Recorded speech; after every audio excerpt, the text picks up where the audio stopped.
जय श्री कृष्णा। राधे राधे। आप सभी भक्तगणों को योगिनी एकादशी की हार्दिक शुभकामनाएं एवं अनंत बधाइयाँ।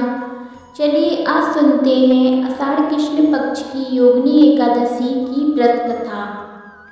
तो सभी भक्तों ध्यानपूर्वक सुनिए। सुनने मात्र से सभी मनोकामनाएं पूर्ण होती हैं। ओम श्री कृष्णाय वासुदेवाय नमः। जय श्री कृष्णा। राधे राधे। धर्मराज युधिष्ठिर ने कहा, हे वासुदेव, मैंने ज्येष्ठ शुक्ल एकादशी का व्रत महत्व सुना है। आप कृपा करके आषाढ़ कृष्ण एकादशी का नाम तथा उसके महत्व का वर्णन कीजिए। श्री कृष्ण कहने लगे, हे राजन, आषाढ़ कृष्ण एकादशी का नाम योगिनी एकादशी है। इसके व्रत से समाप्त पाप नष्ट हो जाते हैं। इस लोक में भोग और परलोक से मुक्ति देने वाली है। यह तीनों लोकों में प्रसिद्ध है। मैं तुमसे पुराणों में वर्णन की हुई कथा कहता हूँ, सो तुम ध्यानपूर्वक सुनो। कथा। जय श्री राधे। स्वर्गधाम में इंद्र की अलकापुरी नामक नगरी थी। उसमें राजा कुबेर प्रतिदिन शिव की पूजा किया करते थे। हेम नाम का एक माली पूजन के लिए उसके यहाँ पुष्प लाया करता था। उसकी विशालाक्षी नाम की अत्यंत सुंदर स्त्री थी।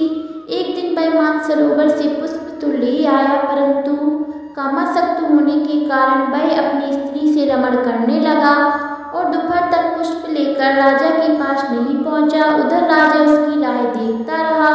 अंत में उसने सेवकों को आज्ञा दी कि तुम लोग जाकर हेम माली को न आने के कारण को पता लगाओ। सेवकों ने पता लगाकर राजा से कहा, महाराज, माली तो अत्यंत कामी है, अभी अपनी स्त्री से रमण कर रहा है। यह सुनकर कुबेर ने क्रोधित होकर उसे बुलाया। हेम माली राजा के भय से कांपता हुआ उपस्थित हुआ।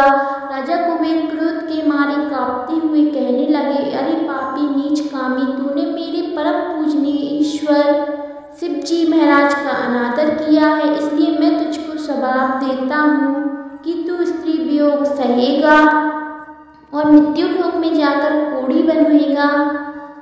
कुबेर के श्राप के प्रभाव से हेम माली उसी क्षण स्वर्ग से पृथ्वी पर गिर गया। भूताल पर आते ही उसे श्वेत कोढ़ निकल आया। उसकी स्त्री भी उसी समय अंतर्ध्यान हो गई। मृत्यु लोक में आकर उसने अनेक दुख भोगे। भयानक जंगल में जाकर बिना अन्न और पानी के भटकता रहा। रात्रि को निद्रा भी नहीं आती थी, परंतु शिव की पूजा के प्रभाव से उसको पिछले जन्म की स्मृति का ज्ञान अवश्य रहा।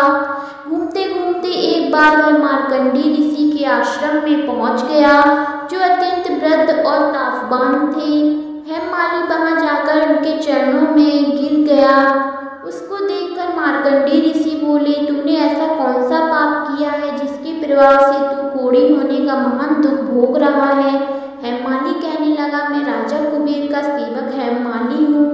मैं राजा की पूजा के लिए नित्य प्रतिदिन पुष्प लाया करता था। एक दिन मुझे अपनी स्त्री के साथ विहार करते देर हो गई और दोपहर तक पुष्प लाकर नहीं पहुँच सका, तो उन्होंने मुझे श्राप दे दिया कि तुझे स्त्री वियोग होगा और मृत्यु लोक में जाकर कोढ़ी बनकर दुख भरेगा।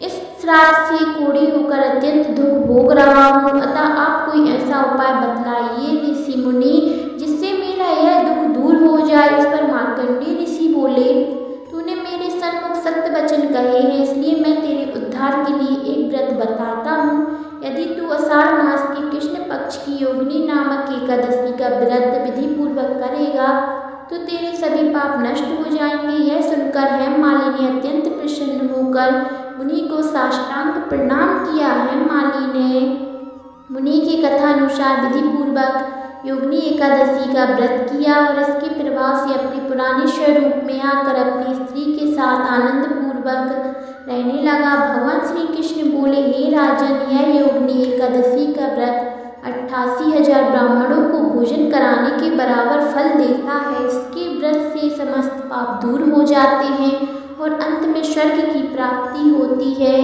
बोले श्री कृष्ण भगवान की जय।